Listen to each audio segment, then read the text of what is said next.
reason I'm on this podcast is because of the conflict in the Middle East. The iceberg below the surface of anti-Semitism in the United States has been profoundly rattling for me.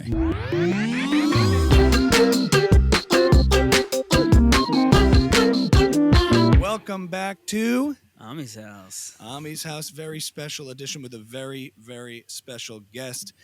He is the host of the Pivot podcast with Kara Swisher and the Prof G podcast, author, speaker, professor, Scott Galloway. Welcome to my house. It's good to be with you, especially as I feel like I'm on Catch a Rising Star. You are everywhere. To resist is futile. You are literally, there's no escaping you right now. You're literally ubiquitous. My God, you sound like my wife. That's unbelievable. Yeah, there you go. Well, yeah, that is the age we are in, the power of social media. I know you've had some words about TikTok and stuff, but I have to give credit where it's due. In an age where we can all find our little audiences, I've been using the tools at hand to do so. So half musician, half comedian. Music, I came from the music world. Comedy's always been like a second child to me that I was neglecting over the years. So thankfully, through social media, I've been able to get my voice out there. So I appreciate it's that. working. And thank you for the kind words. Thank you for the kind words and the shout outs. I do appreciate it. You're very welcome. And, I did remember on Pivot, you referred to me as a handsome kid, which was very flattering. I appreciated that. But the truth is, I'm not a kid. Michael and I are both 37. And my question to you is... That's relative. That feels pretty kid-like at my age. Well, Michael and I are both... We're married. So look, we're married. I have 4 kids. Michael's got 2, a third on the way. You have 4 kids? Yeah. How old? Yeah. 10, 8, 6, and 3. Oh, dude, you're in Vietnam. That is... Wow. I am on the front lines. It's a terrible battle. It's a terrible battle. But my question to you is, are we okay? Is there anything else we need to do? As young men. As young men? Are we the problem? Or are we... Everything's fine. And seen. Yeah. And seen. Good. Because I know, you give pretty firm and necessary advice out there. So I just want to make sure Michael and I, in our position... Well, can I ask you a series of questions? Yeah, sure. We both live in our parents' houses. So that's the other thing. They're very helpful. Do you feel like you have and are developing deep and meaningful relationships? Oh, absolutely. Especially, I think, a lot of, especially when it comes to parenting, I think in the culture out there, there's a lot of...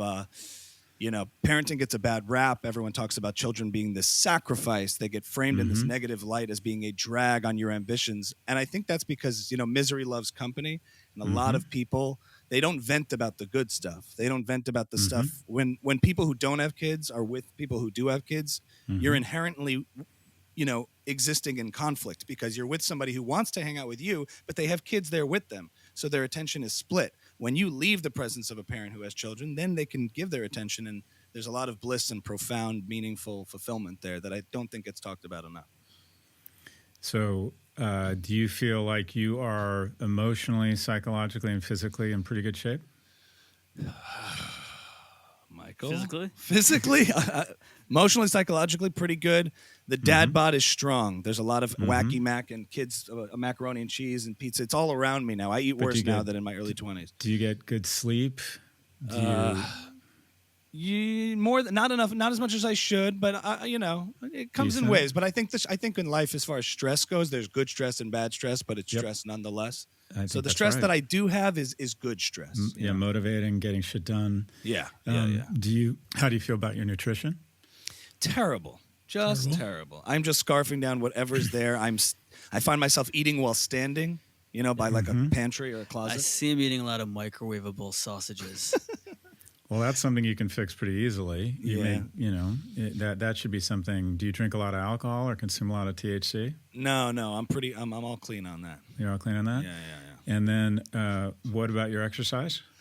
I did jumping jacks like a month ago, one day, and then all easier said than done. The habit forming for that, I have to get on it because I've heard you talk about too in your younger years, like build the strongest core and everything foundation you can. I look at you. I can just look at you. You look like a wrestler or a former wrestler or hockey player. You look like you have some muscle mass at your age. Yeah, I'm stocky. I'm wearing a black sweatshirt on purpose. You know, it conceals But all with a modest amount of effort at your age, Yeah. you're still producing a lot of testosterone. You look pretty strong. You look athletic. With a modest amount of effort, you can build a base of muscle and agility that will, really serve you well when you're my age. Mm-hmm. You seem very uncomfortable with me asking you these questions, so I'm going to continue.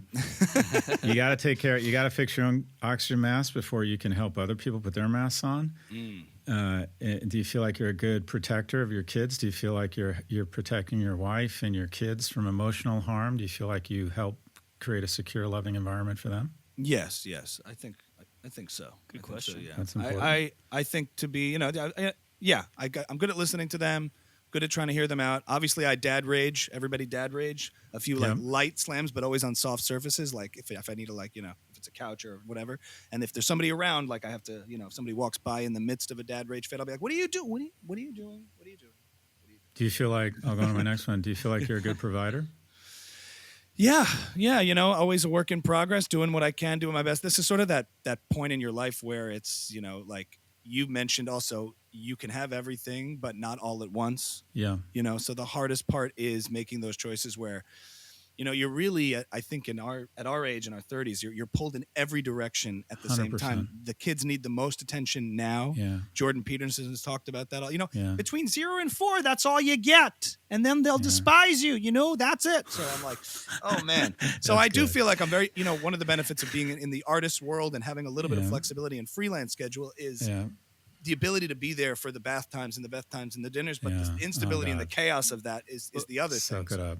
What about the money part though? Because we talk about here about how getting into stand up was a big financial risk. Yeah, no, it's incredibly stressful, and like you're constantly, I think there's something really nice about your kids being able to see you pursue your passions as just an observational thing, because I do think kids learn the most by just watching their parents be 100%. fully formed people. Yeah, it's what you do, So not what you say. Yeah. Yeah, so I hope to be an inspiration in that way to them and impart those lessons. But it just gets, the instability of an artist and freelance life can when it rains, it pours, and for good and for bad. So that's challenging. But so when you think of masculinity, it's generally masculinity is a man-made construct or societal construct, but it's usually attributes and behaviors that make people born as men feel good about themselves in the world. And I think it kind of comes down to three things.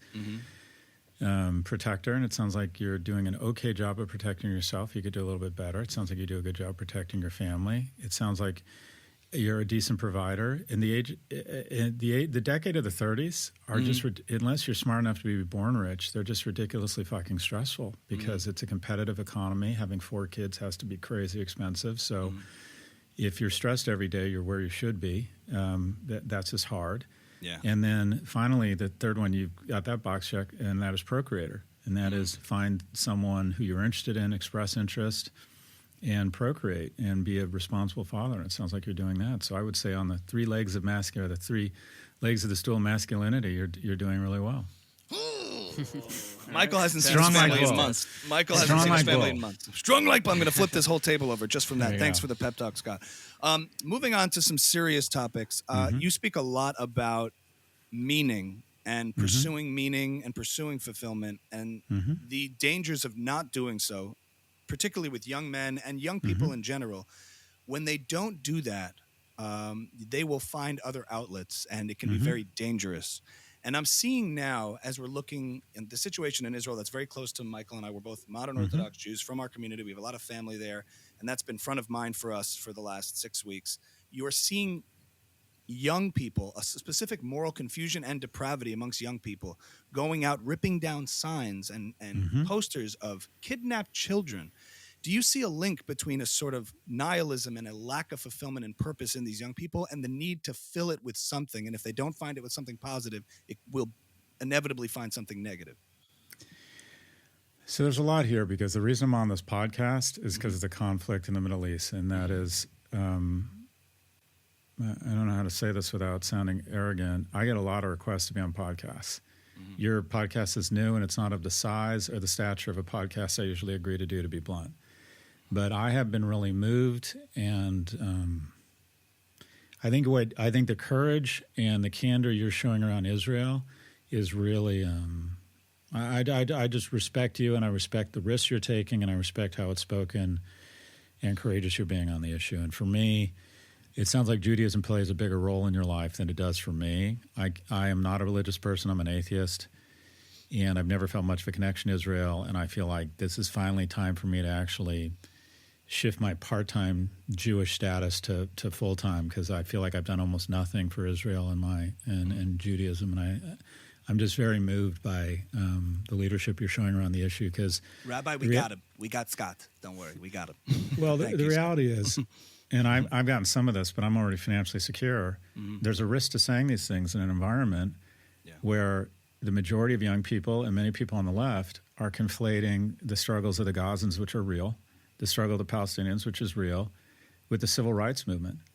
And I think there's a lot of knee-jerk reactions that are uninformed and uneducated about what is actually going on there. They use words like apartheid, and yet they don't want to look at the fact that every Arab nation used to have tens or hundreds of thousands of Jews and now has none. Mm-hmm. They want to talk about genocide, and they don't understand the word. If Israel wanted to commit genocide against the people of Palestine, they could do it very easily. And yet it's a stated mission, as the only amendment, the only constitution of Hamas is the extermination of the Jewish people. And I feel as if the lack of education, the lack of history among our youth on campus, and then the willingness or the reservoir or the iceberg below the surface of anti-Semitism in the United States has been profoundly rattling for me, whether it's the way this conflict is presented in the media, whether it's, when they fire rockets at Israel, it's war. When we fire rockets, it's a war crime. The even use of the word war crime, where the IDF has war crimes. If you're an Israeli soldier and you slaughter someone in front of their parents, you are going to jail. That is considered just standard practice across Hamas. And it's incredibly upsetting and disturbing to me to see what I feel are well-intentioned but totally misinformed people on the far left, and I consider myself a progressive, and people on campus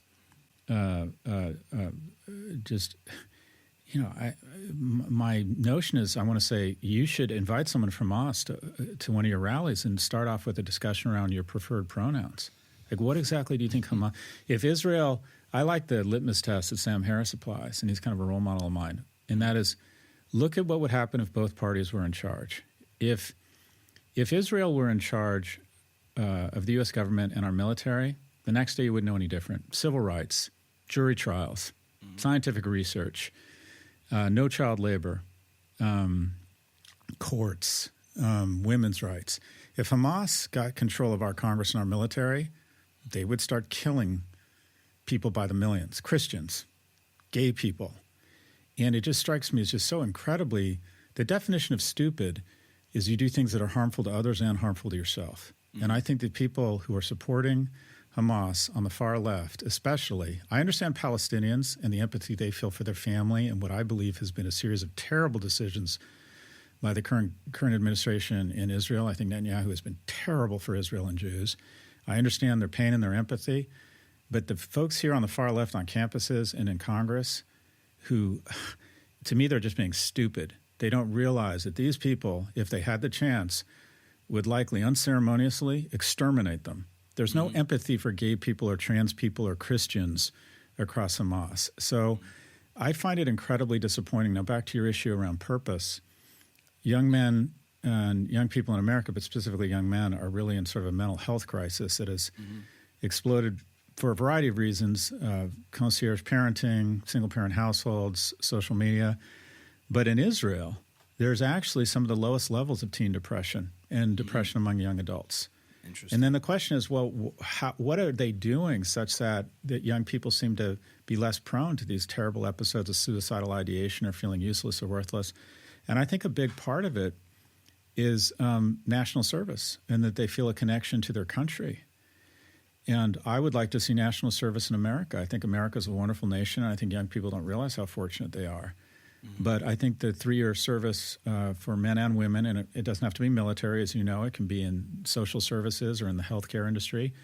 I think it gives young people a sense of connection to each other, gives them an opportunity to meet mentors, mates, business partners from different backgrounds. I mean, we were talking about apartheid. There's what is it, 1.2 million or 2.1 million Arabs in Israel, members of the Knesset, own businesses, on the Supreme Court.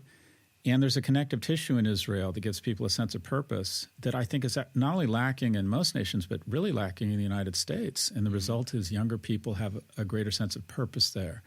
Yeah. And I think there's a lot we can learn from Israel. And the place I start, and something I've been thinking about and fighting for, and it's easy to say now that I've aged out of that demographic, is I think America would really benefit from national service. I think it's a wonderful country, and I think young people don't appreciate how much sacrifice has been demonstrated and levied by other people for their benefit. And do you mean like culturally encouraged or mandated by as a draft the way Israel does it? Because it would be harder. It's apples and oranges because Israel is smaller, like you said, and has a little bit more of a mission-driven culture in terms of protecting itself in a neighborhood that's very hostile. I just wonder what kind of pushback. But I understand that the effects of having one have this positive effect on young people by giving them a sense of orientation, a sense of community with their country, and feeling a sense of belonging. And I'd like to see it. I mean, theoretically, magic wand, mandatory. I don't think you can do that at this point. The fact that we don't have mandatory military service, how are you going to have mandatory national service? Mm-hmm. And I just don't. I don't think a younger generation is going to let boomers like myself, or I'm actually Gen X, decide they should go spend 3 years helping the nation. Yeah. But I think a massive investment that makes it really enticing, intoxicating, pay for your college, whatever it might be, just huge opportunities, a rite of passage. Sure. I'd like to see mandatory. I don't know if that's pragmatic. Yeah. But in terms of aside from on the national level, I don't know. Something seems to be really wrong on the local level for these students, who I don't know if it's, especially on college campuses we were talking about before. Especially Ivy League campuses. Yeah, like it's one thing for somebody dwelling in their basement that has no personal connections to anything and has no aspirations, and therefore they become bitter and resentful and dangerous. But we're seeing this in the ivory towers and the Ivy League schools. There's something going on with the ideas here that are flipping people's sense of, forget sophisticated morality, basic human decency.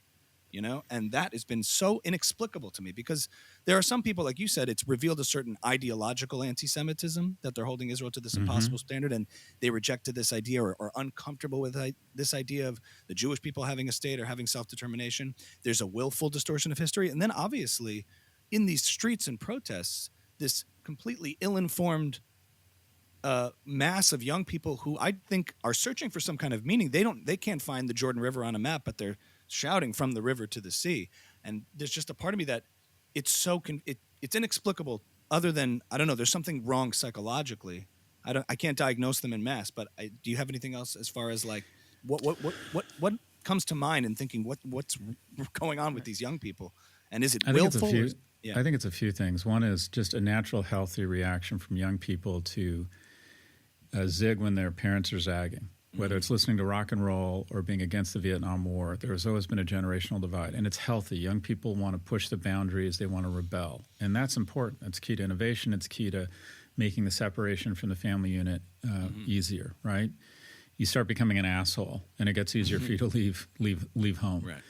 And people in my generation, 70% support Israel. Mm-hmm. And I think a younger generation who isn't doing as well as my generation looks at our viewpoints political and says, I naturally have an inclination to go the other way too. I think, and this is wonderful, the U.S. is now, people under the age of 18, whites are in the minority. And they're 51% of Harvard's freshman class is non-whites. I think they've been brought up with a strong sense of history of the injustices levied against non-whites. I also think, unfortunately, there's a certain oppressor and oppressed philosophy that is pushed on them at a very early age, where they go on the hunt for what I'd call fake racists or fake sexists. And the reductive, easy way to find an oppressor is basically how white and how wealthy are you. Mm-hmm. And there's no one whiter or wealthier than Israel. The economy, the average household income. And then also, I think that and I don't know how you feel about this, I think Netanyahu and far-right extremists in the Israeli government have not done us any favors. I think that their approach around settlements, I think their aggressive policies, I think Netanyahu has been somewhat diabolical, including funneling money to Hamas, such that the Palestinian Authority didn't ever have a chance at a two-state solution. They haven't handled it well. They set us nothing justifies what happened. But they haven't done us any favors. Israel has gone in the last 40 years from being, 1967 in Munich, we were the good guys, to now we're seen globally as the bad guys. And I think that I don't see a future of peace in the Middle East without U.S. intervention and U.S. support there. I think Obama's decision to exit the Middle East was a disaster. I think we're needed there. And two, I don't think we can get to the next thing without, first and foremost, we can't get there with Hamas. There should be one retirement plan for Hamas. Any organization that's committed to the extermination of another people. Deal breaker. It's kind of, all right, that's it. What I'll say on the Netanyahu front is, I don't have enough authority really on his domestic policy or internal Israeli politics to fully defend one position or another. I tend to lean a little right of center in general, but Netanyahu speaks English, And I think that as an American, I'm half kidding, but I wanted to ask you. Gold in my ear. I don't understand. I'm half joking, but one thing I wanted to shift into is one thing I will push back on a little bit is just that while one could argue whether his policies were more inflammatory or did a little more harm than good, they're not the fundamental problem, as you illustrated before. The fundamental problem is a commitment by entities and regimes in the Middle East to see Israel not exist. There 100%. Hasn't been enough of a commitment to create a free, prosperous Palestinian state. Rather, the non-existence of a Jewish state has always been the stated goal and priority every single time Israel, across prime ministers of different political persuasions. There's been so many attempts to do this, and there's been so many opportunities that have been missed on the Palestinian side. So whether expanding settlements, inflames or creates more hostility or not, I don't really think that. I think that's more of a marginal issue than the fundamental issue. We can get into the weeds on what that policy should be, but again, like you said, we're dealing with Hamas in Gaza, and frankly, if they took over in the West Bank too, I mean, a lot of the entities we're dealing with still fail to recognize Israel as a sovereign Jewish state and accept that. Because if they did accept that, it seems that they would have a state, and we would, and Israel has always welcomed and accepted that. And the two-state solution has been offered, I think, 4 times now, and each time the offer gets worse and worse, and yet they haven't figured out that at some point, they should take the deal. And there are different levels. It seems further away than ever before at this point. Obviously, there are different levels of wrong that become diabolical, that become just pure evil. Right. And an organization that is committed to the eradication of a people, full stop. Is evil, and I'm not conflating the two as being. I don't want to make a false equivalence here. However, having said that, the ultimate Iron Dome for Israel is to continue to be an outpost for Western values, and those values that we hold true are the reason why we give $3.5 billion a year. It's the reason why a lot of powerful people decide to vote for representatives that will send military aid and basically send 2 carrier strike forces over there to sit off the coast and say to Iran, be careful what you do, because if you do, you're going to have the firepower of the entire EU rain down on you. And I think that America's support of Israel has been critical in terms of ring fencing this as a regional conflict and ensuring that other Arab states don't decide to start a multi-front war. Now, having said that, in order to maintain that support, I think Israel needs to continue to be an outpost of Western values. And I would argue Netanyahu, whether it's disassembling what is effectively the Supreme Court there to avoid his own corruption charges, and what I feel are some tolerance of religious extremism within Israel, has not served us well. When I say us, I mean Jews and people who support Israel. Scott, I disagree with the premise of your question entirely. You're summoning my Netanyahu, and I disagree. This is an example of a robust democracy. There you go. But on the subject of, I think he went to Oxford or he's educated, but in America. He worked at Bain. Yeah. With Mitt Romney. Him and Mitt Romney were analysts at I think Bain. Netanyahu was actually a great partner, and I stand with, okay. On the subject of Bibi speaking English, I make that joke because Israel's PR, there's always this debate in the community that Israel loses the PR war, it loses the PR battle. And I have this internal debate in my head where, to the extent that Israel is constantly trying to appease the Western world. I mean, obviously, Israel's been in this physically abusive relationship with its neighbors since its inception, since its founding. But it now finds itself in an emotionally abusive relationship with the West, with its supposed allies, who are constantly, demanding that we seek their approval, that Israel seeks its approval to be moral and just. They try to say, look what we're doing. We're dropping pamphlets. We're dropping leaflets. We're sending warnings. We value human life. They're constantly asking for permission. And to the extent that Israel does that, I feel that Israel eventually just loses, because it's almost like in the cancel culture space of apologizing to the mob for something you didn't really do wrong in the first place, where when you cede that territory in a way, it's almost like there's a part of me that wants to say, Israel, just do what you have to do. Know you're moral and just in doing so, and don't ask for permission constantly, because they don't want to give you that approval. The extent that Israel shows that it's just, it only upsets the world that is hostile towards it in the West. Great. But do you have any sort of practical things you think Israel could do to improve its messaging, or do you think that would be constructive and actually helpful? Well, first, just let me acknowledge the point. And I think this incredible double standard that is, call it thinly veiled anti-Semitism or lowercase anti-Semitism, infects everything from the BBC to the New York Times to Biden himself. Biden says we must protect this hospital. We must have a ceasefire. I find it insane that more Americans in Hollywood and finance and banking who have parents who survived the Holocaust don't start from, we can't have a conversation. We can't make demands until they release hostages. They took 4-year-old girls hostage. So let's not talk about anything else until Salma Hayek and Julia Roberts on the red carpet at Cannes 10 years ago saying, bring our girls home from Boko Haram. Where the fuck are they now? Where the fuck are they now? There's this double standard, and there's this notion that, even Elon Musk says, I would suggest that Israel be the kindest, displayed extraordinary levels of kindness. We need a ceasefire. You protect the hospital. Here's the bottom line. Every nation, CNN, and far-left groups on campuses have all decided that the last Christians in the world should be Jews. That all of a sudden we're supposed to call on our better angels, that we're the ones that are supposed to be full of grace, that everyone expects us to be the only remaining Christians in the world.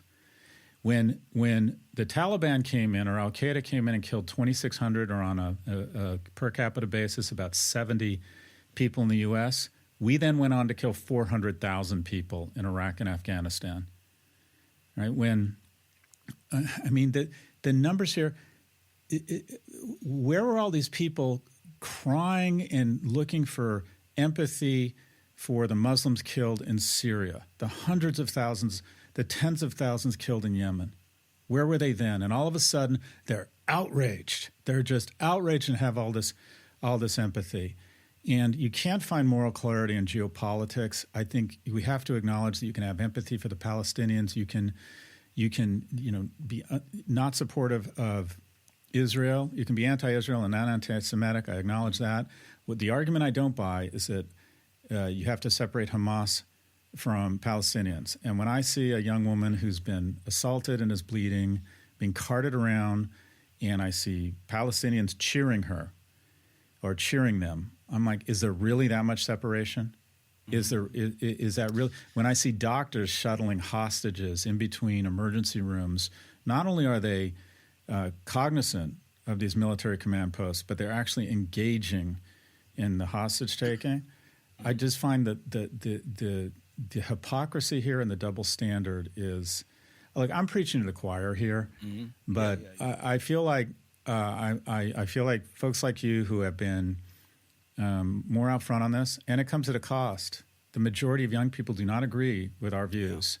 Yeah. And I hear about it every day. I can't imagine how much you hear about it. It comes at a cost. Well, the thing that's always striking to me is, like, this shouldn't be controversial. It shouldn't be something so hard to explain. The fact that it's difficult, and the fact that there's always this bittersweetness to when I get positive feedback about it. Like, it's so obvious to a decent human being, even if, forget understanding ethics at a sophisticated level of morality, for this to be difficult, for this to be an uphill battle, is very, very sad. The idea of condemning anti-Semitism publicly is somehow controversial in today's culture, as opposed to, racism, homophobia, sexism. That is obvious. We're all on board. We're all good human beings of the world that can condemn that. But the second anti-Semitism comes up, it faces this double standard. And to me, that is, I'm proud to speak out about it, and I'm happy to. But the fact that the fact that it's considered brave to do so is a sad state of affairs for the Western Very world. weird. I don't recognize. I just had no idea. I'm just absolutely flummoxed and kind of rattled by what I just see as this pool or this depth of anti-Semitism that's the depth of the Mariana Trench that I just didn't know was there. Wasn't expecting it. Michael, very excited to announce we have our very first sponsor for Ami's House. Chutzpah vegan dumplings. Chutzpah plant-based dumplings. They're kosher, they're high protein, and they're vegan. So if you're a religious Jew and you keep kosher, but you're also a wuss, Chutzpah plant-based dumplings. Great for families. They take 10 minutes to make. They're delicious. Bubby's dumplings. I don't think any religious bubby in their right mind would make a vegan dumpling, but hey, it's 2023. And this is a sister brother owned company From the South. Yes, we are trying to advertise only sister brother owned companies from the South. Crafted with barbecue glazed seitan and caramelized onions. Yummy. So LA. So LA. So they're available in retail. Check out your local kosher grocery store or go to eatchutzpah.com and use code AMISHOUSE, AMISHOUSE, for 15% off at eatchutzpah.com. You know, there's an instinct in me to say, well, it's low resolution to just throw around anti-Semitism at anything that I might find objectionable. Because historically, I do think in the community, like, we can acknowledge that to throw around that term loosely at anybody, you know, to kick Whoopi Goldberg off the View for not knowing something is very different than a hateful neo-Nazi with a tiki torch, and you can't use the same label for both, so you have to think about it. But like you said, the only rational, logical explanation for this ridiculous double standard of Israel having to defend itself and the dehumanization of Jews in Israel and around the world and the delegitimization of one state, on one state only, the Jewish state, leaves you to this conclusion that there's this layer of anti-Semitism, uppercase or lowercase, that's going on here. What I find, so a couple things. In terms of what's happening on campuses, it's rallying, but we tend to see the video clips of the most extreme examples. And as someone who's on the faculty at NYU, I do think it's not quite as bad as people think right now. I think the majority of people are taking a breath, trying to be thoughtful about it, don't want to intimidate other students. And we see the worst of it because it'll go viral if you capture a really ugly moment on campus. And also, I'm much more forgiving of some 19-year-old that has idiotic views. If I had a phone and a camera following me around when I was 19 at UCLA, I'm sure it could have captured some really ugly shit that I said. The thing I find more disappointing is when all these very powerful people become apologists for Elon Musk. And they're like, we've looked into his heart, and I don't think he's an actual anti-Semite. And my view is, well, you are what you say and you do, and when you retweet and promote anti-Semitic tropes and conspiracy theory, congratulations, you're an anti-Semite. And just because you're a billionaire and you make a great fucking car and can land 2 rockets on 2 barges, that doesn't mean other billionaires get to give you a get-out-of-jail card free. And the standards for a 52-year-old man who's been blessed with what this individual's been blessed with should be much higher. It should be a much higher bar than some sophomore at Cornell. So the kids on campus, I think, are getting what I'd call unfair judgment, the unmasking, the doxing. I'm not sure. They should pay a price. If free speech turns into hate speech, I think they should be brought in front of student committees, and they should either be suspended or expelled. If I, as a faculty member at NYU, started saying burn the blacks or gas the gays, I would be out the next day. I would be out the next day. Absolutely. And tenured or not, it's this insane double standard for the type of hate. 100%. So there needs to be, I would call, more administrative action and leadership here. But I'm not as worried about that. I think this is part of, I don't want to call it growth, but kids will have a tendency to really push the boundaries of things. And I also do think the actual problem has been somewhat inflated for clicks. What I find more disappointing is how quiet many of our leaders have been on this. Their lack of, they're worried about people not coming to their movie, or they see it as politically incorrect, or it seems like the youngins have more sympathy for this side, so I'm going to be more quiet on this issue. And the fact that we let the wealthiest, arguably the most powerful person in the world, make these incredibly, in my opinion, disparaging comments, and then be unapologetic about it, although I will give him this, he did apologize last night for those comments, and then have all of these billionaires wring their hands where they want to dox and create a list of the students at Harvard who were at this rally, but they seem to have looked into Elon Musk's ketamine heart and decided he's not an anti-Semite. So wait, you're a fan of Elon Musk, or I'm just trying to figure this out. Well, here's the thing: he did go. Well, what about him going to Israel and making the rounds and bringing his platform and attention to? He's cosplaying world leader. Uh-huh. And by the way, he is. Yeah. And then he comes back. Oh God, I just. Well, he's been teasing Scott. He's been teasing the Jews a little bit. He teases us because he'll say things. He'll be like, I don't like the Jews. I love them. Yeah. It's like, I think we could put all the Palestinians and the Jews on Mars, and that's how we can solve this problem. There we go. Yes, we need to be an interplanetary species. Yeah. I do like idea. that. Make this planet more fucking habitable, boss. But the impulsive nature, you just have no tolerance for that at his level, at his age, and at his sophistication to know that his responsibility to not just be like, oopsie, is probably not the best. I think a lot of this hate and divisiveness and tearing at the fabric of our society can be reverse engineered to algorithms that encourage us to be really coarse and not to give people the benefit of the doubt, to take gestures not with the intent that they're given, but with an ability to take them to their worst place and then get back in people's faces. I think social media algorithms promote this so they can sell more Nissan ads and more Nespresso pods. And I think it tears at the fabric of our society. And I think he is literally, social media is a sewer system. And I think since Elon Musk took over Twitter, he's turned it into the sewage system of a sewer system. I think he's done tremendous. I want to acknowledge, I think he's also done tremendous benefit for the planet. The EV race has been electrified, if you will, by him. Right. But that doesn't mean we have to just accept everything. He should be held accountable for this other shit. I think this other shit is just not. Well, Howard Stern style, we have Elon Musk calling in right now, and he wants to talk to you.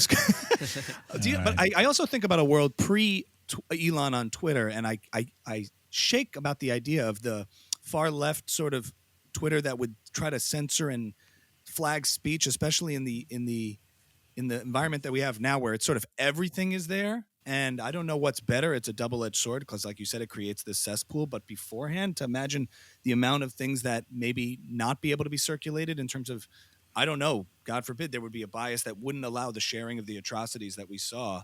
But what can you say? What can you say now? What couldn't you say on Twitter before Elon Musk? I remember during everything during COVID when there were things that were being talked about that the anti-vax. Not just anti-vax, but any kind of question or any kind of discussion just was met with this suspicion on Twitter. I think it was like the lab theory and stuff like that eventually became more plausible being talked to. There was this culture of there was clearly I remember even at one point Rogan had executives at Twitter to try to discuss political bias on Twitter, but it seemed to be part of the Silicon Valley, more left of center, and there was regulation of certain ideas that were more right of center on Twitter. Do you not agree with that? Well, you're talking to someone who pulled their podcast off of Spotify because of Joe Rogan.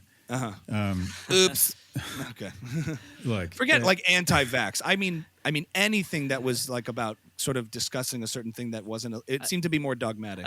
I could see a world where on Twitter you wouldn't be able to share any of the October 7th images or videos, and that would have sort of just been inaccessible for anyone who wanted to understand what happened that day. I'm with you, by the way, generally, but so look.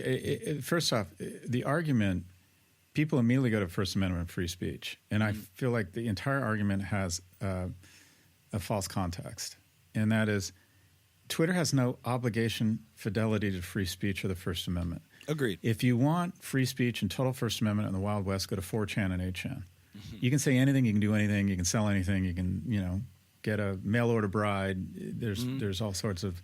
Really? There's just crazy shit on there. Yeah. And here's the thing. It's not the public square. The First Amendment says that the government shall pass no law that inhibits free speech. And even that has limits. Twitter is a private company. And I think everyone has the rights. I think Elon has the rights to say these things. I have the right, and I've exercised my right, not to post on Twitter any longer. Disney has the right to stop advertising. And yesterday at the DealBook conference, he told them to go fuck themselves and said the world will judge them based on them stopping advertising. And it's like, well, boss, 499 of the Fortune 500 aren't advertising on my podcast. Are they blackmailing them? Are they blackmailing me? Is the world going to hold them accountable? It's just such bullshit. And here's the bottom line. Twitter, he owns it. He has the right to put whatever content he wants on there as long as it doesn't incite violence. At the same time, a guy as wealthy as him has some obligation to the Commonwealth, I would think. I think he's been pretty blessed, and should have algorithms that say, when you are promoting information around health or the elections or hate speech, and you're elevating it to create more and more controversy such that you get more clicks and sell more ads, do you have the legal right to do it? Yeah. Is it good for America? No. Should we expect more from you? Yes. So the difference between an opinion and a principle is willing to sacrifice. I sold my Tesla, which I loved. It's a great car. I'm no longer posting on Twitter, which is really hard for me because I'm addicted to Twitter. I absolutely loved it, and I'm desperate for the affirmation of strangers. You're on Truth Social exclusively now? Is that it? That's it. Rumble. Rumble and Truth Social. Rumble and of course Grindr. But it's the greatest, much better than Twitter. Come to Truth Social. We got Professor Scott Galloway posting beautiful stuff on Truth Social.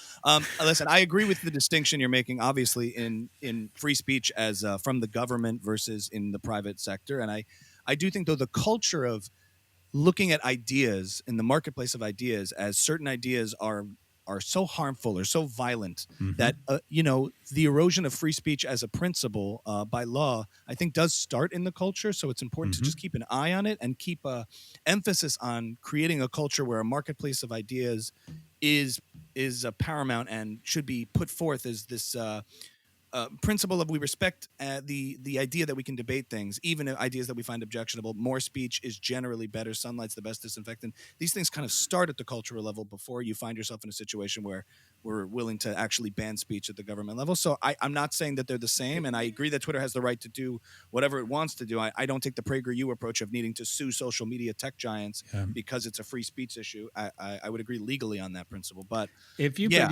held to that, and I think that's a defensible position. I own the company. I'm a free speech absolutist. It's going to be whatever goes. I mean, there'll be some limits, but pretty much anything goes. Yeah. I think if you're consistent with that, I respect that. And then advertisers or users can decide if that's the environment they want to hang out in. Right. The issue I have is then he sues the Anti-Defamation League for signing a letter along with 199 other nonprofits saying, what you're doing here is bad. Would you please stop? And he singles out the ADL, Strong Association with Judaism and Jews in Israel, and decides to sue them. Yeah. When Media Matters says, okay, you are publishing content, advertiser content next to swastikas, he sues them to shut them up. So quite frankly, Mr. Free Speech is fucking full of shit. And there just isn't any consistency around this ridiculous false flag of free speech when it comes to Mr. Musk and his actual behavior. He is very willing to try and silence people by suing them because he has the resources to sue people into oblivion. But at the same time, when he says really stupid things, mean things, hateful things, damaging things, and advertisers say, I'm out, he decides it's a free speech issue. There's no consistency here. There's absolutely no clarity here. And so if somebody wants to have, I think 4chan and 8chan have the right to do that. It's vile, weird content. It's a strange place. From an economic standpoint, just being purely a capitalist, the correlation between moderation and shareholder value is positive. The most moderated platform right now is the fastest growing and the most profitable, and that's TikTok. You could literally, if you're just being a capitalist, and let's talk about money, people want moderation. People want an editor to say, okay, this is what makes it on here, this is what doesn't. And Twitter has become much less moderated, and this enterprise value over the last 12 months has gone from $45 billion, if you believe he paid a fair price to it, to now it's being valued at $6 billion. So at a minimum, it's a really stupid business strategy. He's a sweet guy. Okay, we can move on from Musk. I hear you. Sorry about that. No, of course. We keep it open here. Have you ever met him?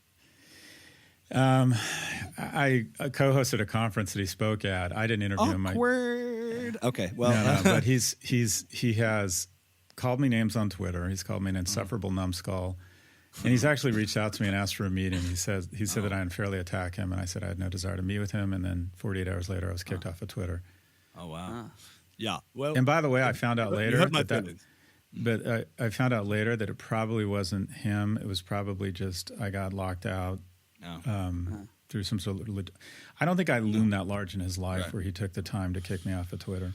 Right. Oh, okay. Well, we're gonna find peace here. If we can, not before peace in the Middle East, but we can bring Scott and Elon together for some kind of two media personality solution. I want to finish off on this area that you speak a lot about. In terms of the culture of advice culture that's all over social media. There's constantly. I've heard Chris Williamson say in Modern Wisdom, talking about the thing isn't doing the thing. Reading about the thing isn't doing the thing. Thinking about the thing isn't doing the thing. Dreaming about the thing isn't doing the thing. Do you think that, what can you say about the sort of pitfalls of people falling into advice culture where there's a success bias that happens where when somebody becomes successful, makes a lot of money, does something impactful, everybody wants to come to them and seek their advice? And do you think there's an issue with players who become coaches, who not everyone who can play the game can coach, and not everyone necessarily can know exactly how they became successful. They only know maybe the principles that they applied that sort of helped along the way, but everybody's success story is slightly different. So what are the things that you could say we should watch out for with this culture of advice and how to make it and how to do it that we see all over social media? So first off, I'm guilty of that. I suffer from the Dunning-Kruger effect, and that is because I made some money, because I'm decent in one thing in the world of marketing, I immediately think, I have insight into every topic. And I'm willing to share my views on things because, I have reach. My advice to young people is I actually think there's a lot, you want to have a kitchen cabinet. And the wonderful thing about these platforms now is you can have Sam Harris on your shoulder. You can really get to know. You mentioned Chris Williams. I think he's great. You can decide, I really want to get in better shape. I'm going to start listening to Dr. Huberman or Peter Attia, and I'm going to try and just get really good at getting in great shape. I can listen to Esther Perel and try and develop a healthier approach to relationships. I think everybody should have a group of people that serves as their sort of informal kitchen cabinet to guide them through stuff. But there's nothing getting around it. An action orientation, nothing replaces an action orientation. And just as important as that action orientation, and now I'm preaching, is the willingness to endure rejection. And what I worry about with all of these platforms and generally just us consuming more media and having this kind of algorithmically, digitally reasonable facsimile of real life where we think, I'm not gambling on Coinbase or Robinhood, I'm learning about investing. I'm not engaging in actual friendship by being outside. I'm on Facebook or I'm on Discord or Reddit. I'm not taking a risk of going up to a strange woman at a social setting or in a bar. I'm just going to engage in porn. And I worry that there's an entire generation of young men who are sequestering from society because they have these low-risk, low-barrier entries into reasonable facsimiles of life that reduce their risk tolerance. And as a result, they're not willing to leave the house. They're not willing to approach strangers. They're not willing to email strangers about a potential job. They're not willing to walk into a store off the street and ask for a job application. They're not willing to try and find a group of friends to do shit with. And also, especially among young men, they feel rejected online in terms of online dating, where women all want the same guy. So the top 10% get 80% of the interest. And I worry that a lot of men aren't developing the callous. I mean, what you have as a stand-up, you have the key to success. And it may not be in comedy. You have developed the ability to endure rejection. Yeah. You can't get up on open mic night and not have the ability to endure rejection and humiliation. And here's the thing. If you want to score above your weight class economically, professionally, and romantically, you have to get out a big spoon and be willing to eat shit.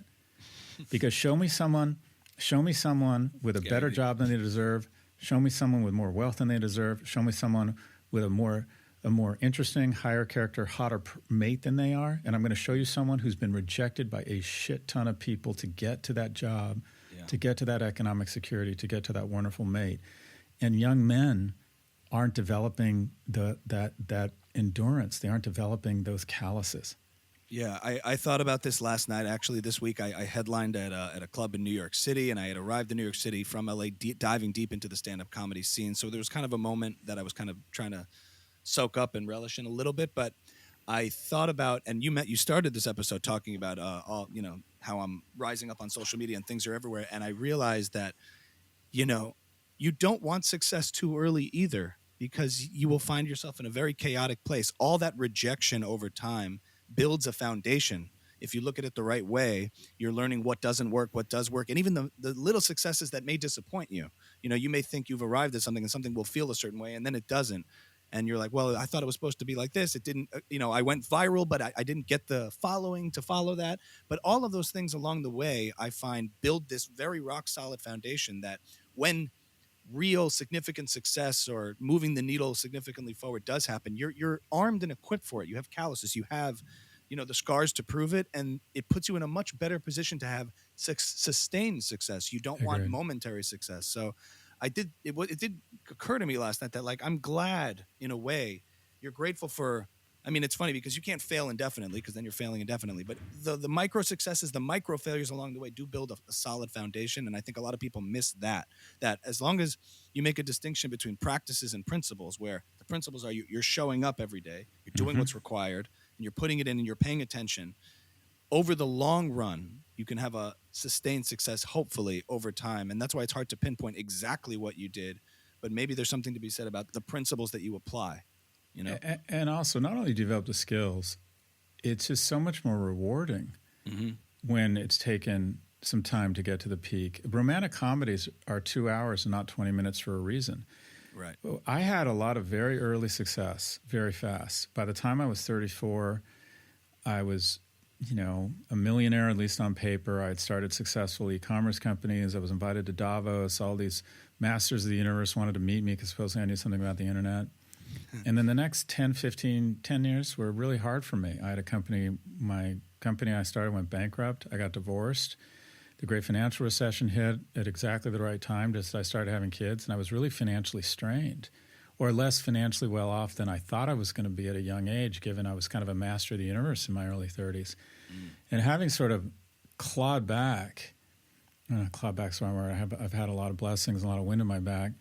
But now that I'm in a position again where I have some currency, some influence, some success, some economic security, quite frankly, it's just so much more rewarding because I know how hard it is. And I think the first time I had success, I wanted to credit my grit and my character, but I didn't acknowledge how much luck and the market had played in it. I got coming out of business school in the 90s in the Bay Area, you just got swept up in internet fever, and you just kind of slipped and fell on tens of millions of dollars in venture capital. And a lot of my success was illusory, and I didn't realize it. And so now that I am in a good place, having built something with somebody, having good kids, having, the accoutrements of economic success, it's just really rewarding now. And does it feel that way too with a public profile that's like becoming more well-known, like later in life in your career? Because even at that time, I feel like now you're on bigger platforms and are broadcast to more people. Like, people talk about fame, so loosely speaking, but getting it a little later, do you feel like that's been a benefit? Are you grateful it didn't happen earlier? I had some of it very early. I was on the cover of things like Inc. magazine, not a lot of fame, but I would say I have just the right amount of fame. And that is, I don't get bothered. I can still feel sort of anonymous, but on a regular basis, people come up to me and are really nice to me and say nice things. And it's wonderful. And I meet really nice strangers on the street. And it's just incredibly rewarding to have someone come up to you and be nice to you and say they enjoy your work. I'm sure you're starting to get that now, or maybe you've been getting it for a while, but I love it. And I'm also, I don't know if it's insecure, played with the wrong toys or the right toys, but it means a lot to me. It makes me feel good about myself. But at the same time, I don't have enough fame where, I don't feel like I can go anywhere. I have just enough. I wouldn't want any more. Well, once we hear this podcast, Scott, just you wait. Just wait, right? Here it comes. Line's out the door. Here it comes. But a decent algorithm for happiness in a capitalist society, I wrote a book on happiness, is to be rich and anonymous. Yeah. Because there is a downside to a certain amount of fame. I get attacked a lot on Twitter. There's an industrial complex and incentives, and probably some of it is healthy, in bringing down someone, finding the soft tissue in their argument, embarrassing them, highlighting what an idiot they are. I said on Bill Maher that we should show more forgiveness to people from COVID, whether they were too zealous about lockdowns or not zealous enough, that none of us knew really what was going on, and we should bring forgiveness. And I just got dragged on the internet by the anti-vaxxers for, no forgiveness, straight to hell for you. You ruin people's lives with your overzealous lockdowns. And that shit is like, it rattles you when literally hundreds of people start sending you vile DMs and emails and. Yeah, that's new to me. I've gotten that too for other things in the past month for sure. It especially there's people I followed who I thought were one way, and then I'm like, yo, because it's just I can imagine. So that stuff rattles you, but that's part of it. I can't imagine what it's like for really famous people. I have some friends who are legitimately famous, and a couple times I was in LA and we were going to Halloween parties, and a couple of my friends come with me, and they're like, no, there'll be photographers there, and I don't want to drink, and I don't want them to see me. Another friend of mine hosts a TV show, and we're in Vegas together, and he's like, I can't go to be seen at a casino. I mean, it's just, there really is a downside to it, but I'm agoraphobic. I have just the right amount of fame. People are super nice to me. Online, less nice, but that's okay. I can deal with that. It's worth it. But online is like the road rage of the digital world. People are just meaner behind the wheel of their computers. People's worst instincts. Yeah.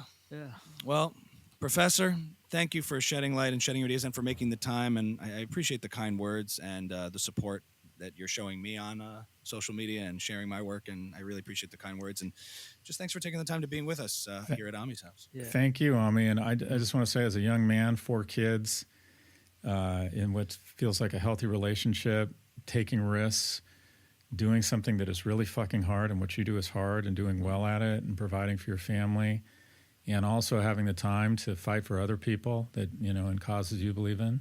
That's exactly what it means to be a man. And like I said, that's why I'm here. I really appreciate what you're doing.